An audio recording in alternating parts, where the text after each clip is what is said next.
Hi, and welcome to the latest wealthmanagement.com Fast Chat. My name is Diana Britton. I'm the managing editor here at wealthmanagement.com. And I'm talking today with Andrew Urbanski. He's a private wealth financial advisor and managing director of investments and senior portfolio manager at Wells Fargo Advisors. We're talking about transitioning your business today. Andrew, thank you so much for being here. Thank you for having me. Appreciate it. So tell me a little bit about your role at Wells Fargo and about your practice. Sure. We work with about 100 households, mostly high net worth, some mass affluent. So typical household is somewhere between 5 and 15 million of assets under management and net worth in the 10 to 25 range, with some outliers. We have a relatively young and fast growing clientele. Very proud of my clients. They're typically movers and shakers, in their early 30s to early 50s, some retirees, but that's sort of how the practice has evolved. That's great. Well, tell me a little bit about when you joined Wells Fargo Advisors and why did you decide to move over there? It was a long due diligence process, and candidly, Wells Fargo Private Bank reached out to me about 2.5 years before I eventually made the move.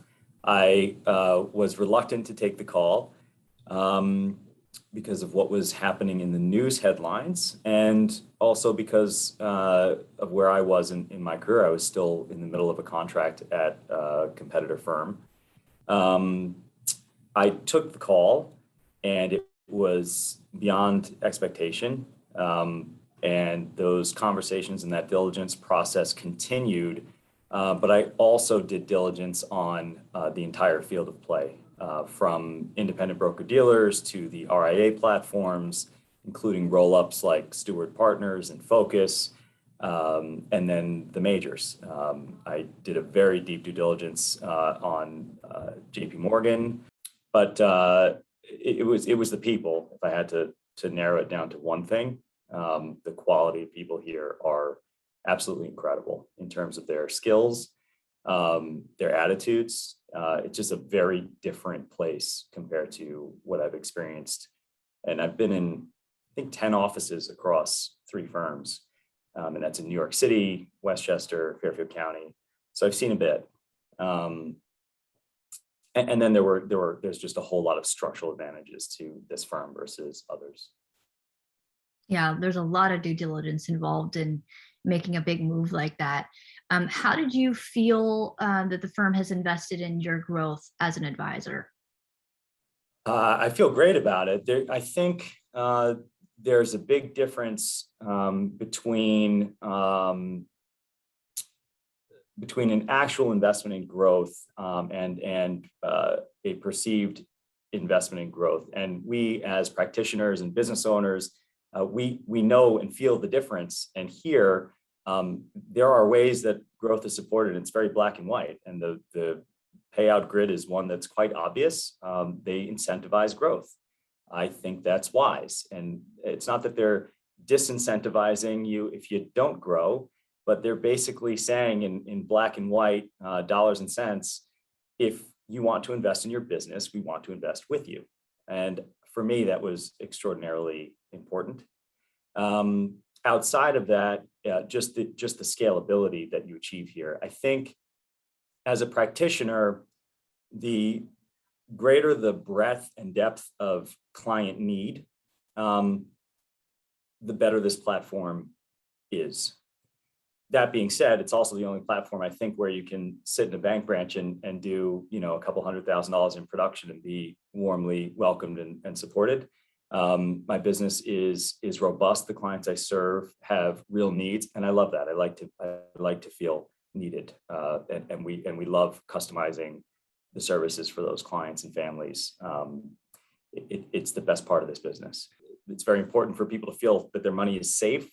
I think clients feel safe here, right? And that already narrows the field, right, to 4 players domestically. And then beyond that, services like special needs trust experts and planners and fiduciaries all of that's in-house. Fiduciary services here, because they're in-house, cost the client an order of magnitude less than they would if they tried to do it at a different firm. And I know this for a fact because I did it at those other firms. So I think in terms of the value proposition to clients who have real needs, there's absolutely no better platform, right? Clients speak with their money, and we expect them to. So, when my business increases by 46% in the first full 12 months of production here, by every metric, assets, revenue, all of it, that's a testament to the platform, right? And the services that I can provide and the scale that I can bring. That's great. I know that's a big worry for advisors in making these types of transitions. Are these programs only available to top producing advisors? No. So speaking of, in response to your first statement there, there's a lot of fear about transitioning your life's work, and that you have to add value in that transition. It's not a selfish decision. It's hard. I gave up millions of dollars of deferred compensation in order to make that decision. So I had to be doing the right thing for clients, and I had to know that they were going to have a good experience in the transition. One thing that's interesting to note that I didn't fully appreciate until I landed here, so I would like to convey to those considering a move. Wells Fargo uses a hybrid outsourced approach to the transition process. That allowed us to do something, transitioning a complex book with collateral arrangements and other banking needs. That should have taken 4 or 5 months. It took 4 weeks. It was incredible. So no, there's nothing. I mean, that service, for example, is offered to producers at every level. The resources of the private bank, and by resources, I don't just mean the ability to execute a transaction. Other institutions offer some of those. They still don't offer the things that we do in real estate and in appraisal and estate planning, and there's a lot that this bank offers that others don't, but others can offer transactional services through a private bank-like service, right? What they can't offer is the depth of personnel.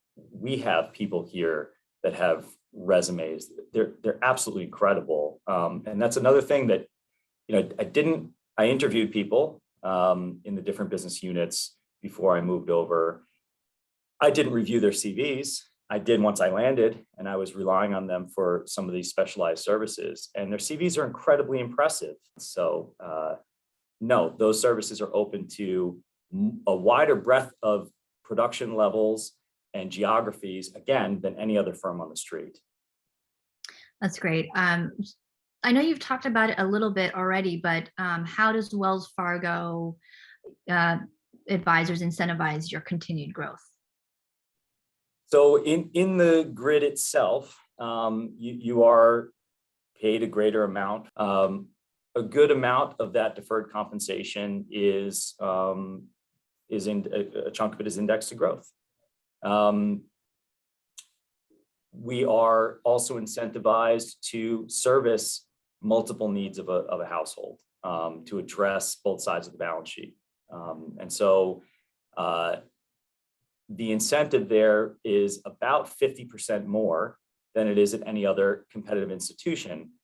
That being said, they also then provide the resources to execute those services, right? It's not just in these incredible people and resumes, it's in the volume of them. Many firms will have a singular loan executive that covers an entire region, like all of New York City and Westchester and Fairfield County. That's a huge, huge region, right? In terms of economic production and client need. How can one banker cover the debt needs of that entire client population? It's impossible. So what ends up happening is it bounces back to the advisors and their teams. Are all of the advisors equipped to execute that service in the best possible way in terms of knowledge, time, et cetera? Probably not. I would say very unlikely that they would be. Regardless, there's certainly a scale disadvantage, right? And so that's lost opportunity for the client, and it's lost opportunity for the institution, and especially the advisor. And that's what I'm talking about when I say scalability and resources. So it's incentivized in dollars that we can put back into the business through a very robust marketing platform, the most robust I've seen in the industry. And it's incentivized through actual hard resources, technology, and personnel, qualified personnel, to allow us to service all those needs as fast as we can bring them in. That's great. How can advisors who are watching this video learn more? I think the best thing to do is to get in touch. Go on the website. You can go to my website, reach out to me or any other advisor. I will say that, again, the people advantage here is people are nice. They're very, very nice. Some of the nicest I've met on Wall Street. So I can't imagine that you'd pick up the phone, call any of them, and have a different experience. But I would encourage them to reach out to me. I would encourage them to reach out to some of my peers. I think you want to talk to people, advisors who have businesses that are reflective of the businesses and clients that you represent or hope to represent, maybe, and you'll get probably the most the best answers, or the most applicable answers to your business. That's great. Well, Andrew, thank you so much for your time today.